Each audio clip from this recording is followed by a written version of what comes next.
The Secret of KRALITZ by Henry Kuttner.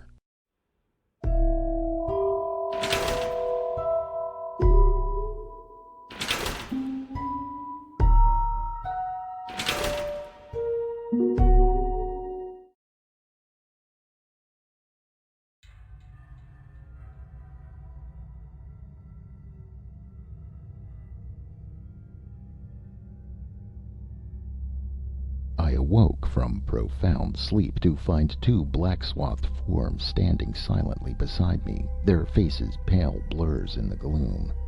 As I blinked to clear my sleep-dimmed eyes, one of them beckoned impatiently, and suddenly I realized the purpose of this midnight summons.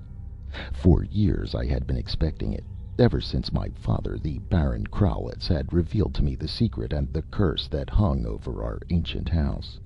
And so, without a word, I rose and followed my guides as they led me along the gloomy corridors of the castle that had been my home since birth. As I proceeded, there rose up in my mind the stern face of my father, and in my ears rang his solemn words as he told me of the legendary curse of the House of KRALITZ, the unknown secret that was imparted to the eldest son of each generation at a certain time. "When?" I had asked my father as he lay on his deathbed fighting back the approach of dissolution. "When you are able to understand," he had told me, watching my face intently from beneath his tufted white brows. "Some are told the secret sooner than others. Since the first Baron KRALITZ, the secret has been handed down." He clutched at his breast and paused. It was fully 5 minutes before he had gathered his strength to speak again in his rolling, powerful voice. No gasping deathbed confessions for the Baron KRALITZ. He said at last, "You have seen the ruins of the old monastery near the village Franz. The first Baron burnt it and put the monks to the sword. The abbot interfered too often with the Baron's whims. A girl sought shelter, and the abbot refused to give her up at the Baron's demand. His patience was at an end. You know the tales, they still tell about them. He slew the abbot, burned the monastery, and took the girl. Before he died, the abbot cursed his slayer and cursed his sons for unborn generations, and it is the nature of this curse that is the secret of our house. I may not tell you what the curse is. Do not seek to discover it before it is revealed to you. Wait patiently, and in due time you will be taken by the warders of the secret down the stairway to the underground cavern, and then you will learn the secret of KRALITZ." As the last word passed my father's lips, he died, his stern face still set in its harsh lines. Deep in my memories I had not noticed our path, but now the dark forms of my guides paused beside a gap in the stone flagging, where a stairway which I had never seen during my wanderings about the castle led into subterranean depths. Down this stairway I was conducted, and presently I came to realize that there was light of a sort, a dim phosphorescent radiance that came from no recognizable source, and seemed to be less actual light than the accustoming of my eyes to the near darkness. I went down for a long time. The stairway turned and twisted in the rock, and the bobbing forms ahead were my only relief from the monotony of the interminable descent. And at last, deep underground, the long stairway ended, and I gazed over the shoulders of my guides at the great door that barred my path. It was roughly chiseled from the solid stone, and upon it were curious and strangely disquieting carvings, symbols which I did not recognize. It swung open, and I passed through and paused, staring about me through a gray sea of mist. I stood upon a gentle slope that fell away into the fog-hidden distance, from which came a pandemonium of muffled bellowing and high-pitched shrill squeakings, vaguely akin to obscene laughter. Dark, half-glimpsed shapes swam into sight through the haze and disappeared again, and great vague shadows swept overhead on silent wings. Almost beside me was a long rectangular table of stone, and at this table 200 of men were seated, watching me from eyes that gleamed dully out of deep sockets. My two guides silently took their place among them. And suddenly the thick fog began to lift. It was swept raggedly away on the breath of a chill wind. The far dim reaches of the cavern were revealed as the mist swiftly dissipated, and I stood silent in the grip of a mighty fear, and, strangely, an equally potent, unaccountable thrill of delight. A part of my mind seemed to ask, "What horror is this?" and another part whispered, "You know this place." But I could never have seen it before. If I had realized what lay far beneath the castle, I could never have slept at night for the fear that would have obsessed me. For, standing silent, with conflicting tides of horror and ecstasy racing through me, I saw the weird inhabitants of the underground world. Demons, monsters, unnameable things. Nightmare colossi strode bellowing through the murk. The amorphous gray things, like giant slugs, walked upright on stumpy legs. Creatures of shapeless soft pulp, beings with flame-shot eyes scattered over their misshapen bodies like fabled Argus, writhed and twisted there in the evil glow.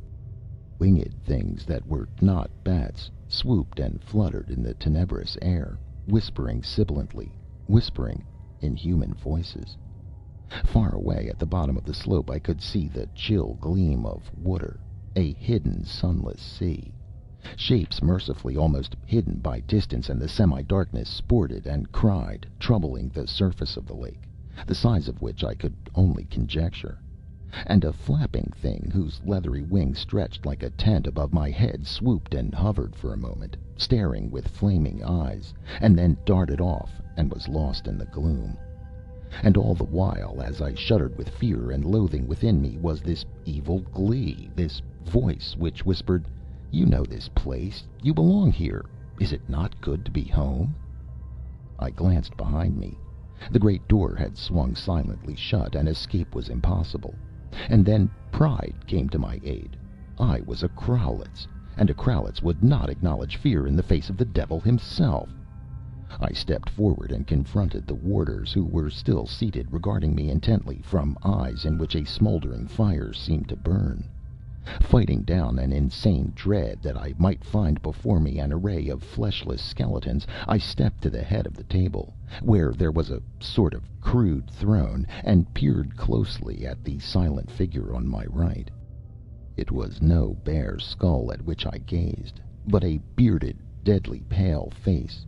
The curved, voluptuous lips were crimson, looking almost rouged, and the dull eyes stared through me bleakly. Inhuman agony had etched itself in deep lines on the white face, and gnawing anguish smoldered in the sunken eyes. I cannot hope to convey the utter strangeness, the atmosphere of unearthliness that surrounded him, almost as palpable as the fetid tomb stench that welled from his dark garments. He waved a black-swathed arm to the vacant seat at the head of the table, and I sat down. This nightmare sense of unreality. I seemed to be drawn in a dream, with a hidden part of my mind slowly waking from sleep into evil life to take command of my faculties. The table was set with old-fashioned goblets and trenchers, such as had not been used for hundreds of years. There was meat on the trenchers, and red liquor in the jeweled goblets. A heady, overpowering fragrance swam up into my nostrils, mixed with the grave smell of my companions and the musty odor of a dank and sunless place. Every white face was turned to me, faces that seemed oddly familiar, although I did not know why. Each face was alike in its blood-red, sensual lips, and its expression of gnawing agony, and burning black eyes, like the abysmal pits of Tartarus, stared at me until I felt the short hairs stir on my neck. But I was a KRALITZ. I stood up and said boldly in archaic German that somehow came familiarly from my lips, "I am Franz, 21st Baron KRALITZ. What do you want with me?" A murmur of approval went around the long table. There was a stir. From the foot of the board a huge bearded man arose, a man with a frightful scar that made the left side of his face a horror of healed white tissue. Again the odd thrill of familiarity ran through me. I had seen that face before, and vaguely I remembered looking at it through dim twilight. The man spoke in the old guttural German. We greet you, Franz, Baron Kralitz. We greet you and pledge you, Franz, and we pledge the House of Kralitz." With that he caught up the goblet before him and held it high. All along the long table the black swathed ones arose, and each held high his jeweled cup and pledged me. They drank deeply, savoring the liquor, and I made the bow custom demanded. I said in words that sprang almost unbidden from my mouth, "I greet you, who are the warders of the secret of Kralitz, and I pledge you in return." And all about me, to the farthermost reaches of the dim cavern, a hush fell, and the bellows and howlings and the insane titterings of the flying things were no longer heard. My companions leaned expectantly forward toward me. Standing alone at the head of the board, I raised my goblet and drank. The liquor was heady, exhilarating, with a faintly brackish flavor. And abruptly I knew why the pain-racked, ruined face of my companion had seemed familiar. I had seen it often among the portraits of my ancestors. The frowning, disfigured visage of the founder of the House of Kralitz that glared down from the gloom of the great hall. In that fierce white light of revelation I knew my companions for what they were. I recognized them one by one, remembering their canvas counterparts. But there was a change. Like an impalpable veil, the stamp of ineradicable evil lay on the tortured faces of my hosts, strangely altering their features so that I could not always be sure I recognized them. One pale, sardonic face reminded me of my father, but I could not be sure, so monstrously altered was its expression. I was dining with my ancestors, the House of Kralitz. My cup still held high, and I drained it, for somehow the grim revelation was not entirely unexpected. A strange glow thrilled through my veins, and I laughed aloud for the evil delight that was in me. The others laughed too, a deep-throated merriment like the barking of wolves, tortured laughter from men stretched on the rack, mad laughter in hell. And all through the hazy cavern came the clamor of the devil's brood. Great figures that towered many spans high rocked with thundering glee, and the flying things tittered slyly overhead. And out over the vast expanse swept the wave of frightful mirth, until the half-seen things in the black waters sent out bellows that tore at my eardrums, and the unseen roof far ahead sent back roaring echoes of the clamor. And I laughed with them, laughed insanely, until I dropped exhausted into my seat and watched the scarred man at the other end of the table as he spoke. "You are worthy to be of our company, and worthy to eat at the same board. We have pledged each other, and you are one of us. We shall eat together." And we fell to tearing like hungry beasts at the succulent white meat in the jeweled trenchers. Strange monsters served us, and at a chill touch on my arm I turned to find a dreadful crimson thing like a skinned child refilling my goblet. Strange, strange and utterly blasphemous was our feast. We shouted and laughed and fed there in the hazy light, while all around us thundered the evil horde. There was hell beneath Castle Kralitz, and it held high carnival this night. Presently we sang a fierce drinking song, swinging the deep cups back and forth in rhythm with our shouted chant. It was an archaic song, but the obsolete words were no handicap, for I mouthed them as though they had been learned at my mother's knee. And at the thought of my mother a trembling and a weakness ran through me abruptly, but I banished it with a draught of the heady liquor. Long, long we shouted and sang and caroused there in the great cavern, and after a time we arose together and trooped to where a narrow, high-arched bridge spanned the tenebrous waters of the lake. But I may not speak of what was at the other end of the bridge, nor of the unnameable things that I saw and did. I learned of the fungoid, inhuman beings that dwell on far cold Yuggoth, of the cyclopedian shapes that attend unsleeping Cthulhu in his submarine city, of the strange pleasures that the followers of leprous subterranean Yog Sothoth may possess, and I learned too of the unbelievable manner in which Lod the Source is worshipped beyond the outer galaxies. I plumbed the blackest pits of hell and came back laughing. I was one with the rest of those dark warders, and I joined them in the Saturnalia of horror until the scarred man spoke to us again. "Our time grows short," he said, his scarred and bearded white face like a gargoyle's in the half light. "We must depart soon. But you are a true Kralitz, Franz, and we shall meet again, and feast again, and make merry for longer than you think. One last pledge." I gave it to him. "To the House of Kralitz, may it never fall." And with an exultant shout we drained the pungent dregs of the liquor. Then a strange lassitude fell upon me. With the others I turned my back on the cavern and the shapes that pranced and bellowed and crawled there, and I went up through the carved stone portal. We filed up the stairs, up and up, endlessly, until at last we emerged through the gaping hole in the stone flags and proceeded, a dark, silent company, back through those interminable corridors. The surroundings began to grow strangely familiar, and suddenly I recognized them. We were in the great burial vaults below the castle, where the Barons Kralitz were ceremoniously entombed.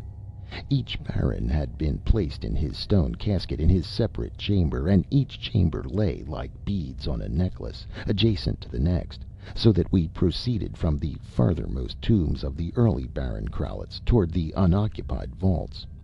By immemorial custom, each tomb lay bare, an empty mausoleum, until the time had come for its use, when the great stone coffin with the memorial inscription carved upon it would be carried to its place. It was fitting, indeed, for the secret of Kralitz to be hidden here. Abruptly I realized that I was alone, save for the bearded man with the disfiguring scar. The others had vanished, and deep in my thoughts I had not missed them. My companion stretched out his black swathed arm and halted my progress, and I turned to him questioningly. He said in his sonorous voice, "I must leave you now. I must go back to my own place." And he pointed to the way whence we had come. I nodded, for I had already recognized my companions for what they were. I knew that each Baron Kralitz had been laid in his tomb, only to arise as a monstrous thing, neither dead nor alive, to descend into the cavern below and take part in the evil Saturnalia. I realized, too, that with the approach of dawn they had returned to their stone coffins, to lie in a deathlike trance until the setting sun should bring liberation. My own occult studies had enabled me to recognize these dreadful manifestations. I bowed to my companion, and would have proceeded on my way to the upper parts of the castle, but he barred my path. He shook his head slowly, his scar hideous in the phosphorescent gloom. I said, "May I not go yet?" He stared at me with tortured, smoldering eyes that had looked into hell itself, and he pointed to what lay beside me. And in a flash of nightmare realization I knew the secret of the curse of Kralitz.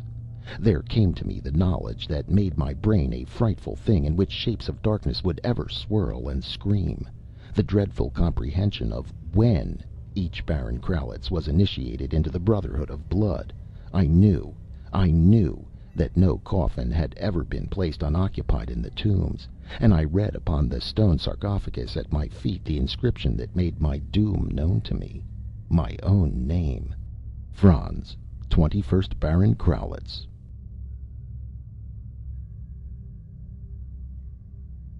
End of The Secret of Kralitz by Henry Kuttner.